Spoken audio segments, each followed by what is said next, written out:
अस्सलाम वालेकुम, मैं हूं रज़ा मेकन। आप देख रहे हैं IRK न्यूज़। आइए जानते हैं कुछ ताज़ा तरीन अपडेट्स सदीक जान साहब से।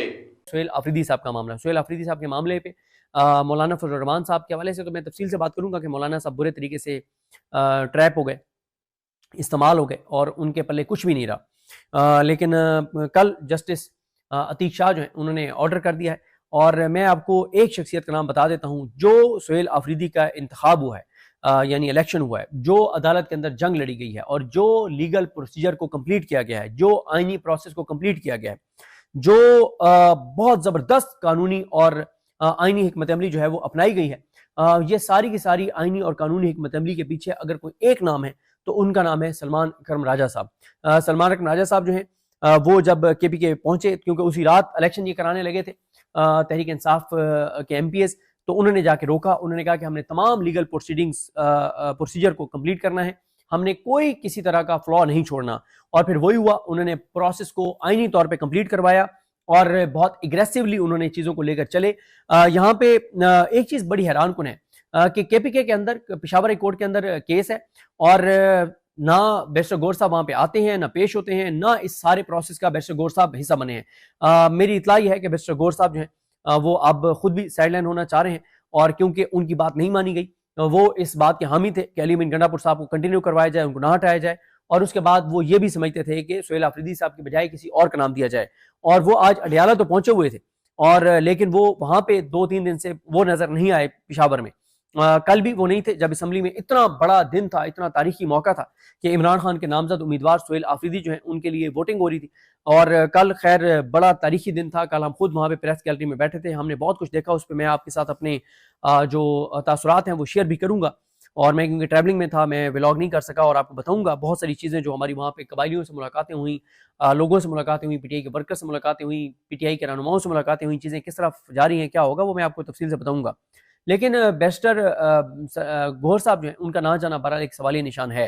जो सलमान राजा साहब हैं उन्होंने कल जो है वो अदालत के अंदर जो जबरदस्त दलाइल दिए, परसों भी और कल भी, उसके बाद कोई और वजह नहीं थी कि chief justice Peshawar high court Atiq Shah साहब जो है वो ऑर्डर देते 8-9 सफ़ात का जो उन्होंने कल जारी किया। और उसमें उन्होंने बिल्कुल कह दिया है कि अली अमीन गंडापुर ने जो अपने सिफे दूसरी बार भी भेजा है, फिर असम्बली के फ्लोर पे तस्दीक भी कर दिया, तो बात खत्म हो गई। और वो मैंने आपको बताया था किसी एक इंटरव्यू में, क्योंकि जब मैं KPK असम्बली से निकल रहा था तो मुझे किसी ने इंटरव्यू किया, तो मैंने उस वक्त उनको याद किया था, या पता नहीं उस वक्त हम जब प्रेस गैलरी में बैठे थे तो साथ रिजवान गलज़ई साहब थे, वसीम मलिक साहब थे। तो वसीम मलिक साहब तो खुद कोर्ट रिपोर्टर हैं, तो हम यही बात कर रहे थे कि जब भी ये केस अदालत में जाएगा, हाई कोर्ट में या सुप्रीम कोर्ट में, तो स्पीकर जो बाबर सलीम सवाती साहब हैं, इनकी जो ये रूलिंग है, ये रूलिंग का एक एक लफ्ज बड़ा इंपॉर्टेंट होगा। और रूलिंग जिस तरह से उन्होंने डिटेल से पढ़ी, जिस तरह से उन्होंने वो पूरी तैयारशुदा पढ़ी, जिसमें अदालती फैसलों के भी हवाले थे, प्रोसेस, कानून, आइन, हर चीज की उसमें वजाहत थी। तो मैंने उसी वक्त कह दिया था कि ये जो उनकी रूलिंग है, इसके पीछे जो मुझे दिमाग नजर आता है वो सलमान अकरम राजा साहब का है। और सलमान अकरम राजा साहब ने जिस तरह से वो वहां जाकर बैठे हुए हैं, जिस जुर्रत से वो प्रेस कॉन्फ्रेंस कर रहे हैं, जिस बहादुरी के साथ वो चीजें कर रहे हैं, जिस तरह से उन्होंने पार्टी को इंटैक्ट रखा हुआ है, जिस तरह से वो लोगों को हौसला दे रहे हैं, तो इस सारे प्रोसेस में अगर आप किसी एक को मैन ऑफ द मैच कहें तो वो सलमान अकरम राजा साहब हैं। मैं उन पर तनकीद भी करता हूँ। एक बार आपने देखा कि उन्होंने बहुत सख्त जवाब भी मुझे दिया, लेकिन जाहिर है हमारा जहाँ पे हम समझते हैं हम अपनी राय है, वो हम राय देने में आज़ाद हैं और वो हमें रिस्पॉन्ड करने में आज़ाद हैं। तो हमारा उनके साथ एक एहतराम का तल्लुक है, लेकिन जब बात मेरिट की होगी तो मेरिट पे बात जो है वो की जाएगी। तो सलमान राजा साहब और शौकत बसरा साहब और ये सब वहाँ पे मौजूद हैं और प्रोसेस जो है वो अब आज का दिन बड़ा अहम है, क्योंकि ये तो फैसला आ गया पेशावर हाई कोर्ट से कि और जो ये लाए थे ना आइन में इन्होंने तब्दीली की थी, वो इनके गले पड़ गया। इन्होंने खुद आइन में ये तब्दीली की थी 26वीं आईनी तरमीम में। बिलावल भुट्टो ज़रदारी ने एक ड्रामा किया, इनको मत इन ड्रामों को सपोर्ट करें, ये सब बकवास है जो ये करते हैं कि जाएं जी वो आपको जहाज देते हैं, वज़ीर आला सिंध जो है वो आप जाएं और आइन के मुताबिक आप अदालती फैसले पर अमल दरामद करें और हलफ लें। ये सब बकवास है, ये सब ड्रामा, ये सब फ्रॉड है। पिछले 3 साल में जो कुछ मुल्क के अंदर हो रहा है, हर चीज को बिलावल भुट्टो ज़रदारी सपोर्ट करता है। अगर बिलावल ने स्टैंड लेना था उस वक्त लेते जब अली अमीन गंडापुर ने इस्तीफा भेजा और कहते इसको गवर्नर फैसल करीम कुंडी को कि आप जो है वो ये मंजूर करें। अब आप जब अदालत से फैसला ले लिए सलमान अकरम राजा ने और PTI ने, तो अब आपको याद आ गया कि जाएं और आप प्रोसेस को फॉलो करें। ये किसी और को ड्रामे, आप पाकिस्तानी कौम आप बेवकूफ नहीं है, पाकिस्तानी कौम जाहिल नहीं है, पाकिस्तानी कौम को आप पागल नहीं बना सकते। अब आते हैं आखिर में इमरान खान साहब के ट्वीट के ऊपर। अच्छा, इमरान खान साहब का ट्वीट जो बाहर आया है ना, ये बहुत मुख्तलिफ हो सकता था, बहुत सख्त हो सकता था, बहुत मजीद इसके अंदर चीजें आ सकती थी अगर आज कल इमरान खान की बहनें इमरान खान सबसे मिल लेती। उनकी मुलाकात नहीं हुई क्योंकि वो लेट पहुंची, क्योंकि केस की समाअत होनी नहीं थी, क्योंकि वो सलमान सफदर साहब नहीं थे, लेकिन जज साहब ने कहा कि केस चलाना है मैंने, तो इसलिए बहनें नहीं थी और ना सलमान अकबर राजा साहब थे। तो बहरहाल मुझे नहीं पता पैगाम किसके जरिए आया है, लेकिन वो पैगाम मैं बता देता हूँ। लेकिन ये मैंने आपको बता दिया है कि अगर सलमान अकबर राजा साहब जाते या इमरान खान साहब की बहनें जाती तो ये बयान बहुत सख्त होता और वो तमाम चीजें होती जो इमरान खान साहब ने कही होंगी।